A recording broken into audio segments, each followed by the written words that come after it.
we had that entire block, how it was characterized to me, was shut down. It was in gridlock. There were cars backed up, parked in the middle of the street. There were pedestrians in the middle of the street. They were congregating in and around that store. And so my supervisor made the call. He didn't know he was at a wit's end. He couldn't move anybody. He walked into the store and asked the person and said, look, we need you to close your business. It's causing people to congregate here. And he asked the store owner to close his business. And I think that may have had some positive effect because it seemed to dissipate, but then the crowd went to racetrack, as I said in my statement. And there were rifles and guns being brandished there, which we're investigating that. We're trying to get some video to see who that might have been. And then from there, we broke it up there, and it moved down to Checkers and the old abandoned Publix lot. And then from there, the all-call came. All the agencies in Volusia County called to 1200 block of South Delaware because there we had two people, I understand, that were known as known felons that pointed guns at each other. Again, that's what law enforcement does. Those deputies and officers were brave. They went in the middle of that. One gun was thrown over a fence. It disappeared.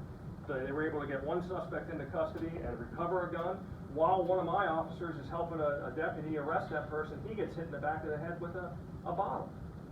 And then a chair. Somebody gets hit with a bar stool. I mean, folks, we've got to have law and order in our community. And that's just violence against police officers. We can't have that. I can't reiterate enough what the chief said. In American society, racism, sexism, bigotry, and hatred exist.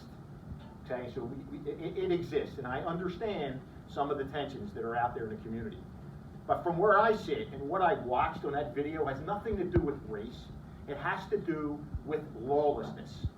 And not everybody out there is a criminal. As a matter of fact, if you look at it, 95% of the people that were out there were probably out there to have a good time.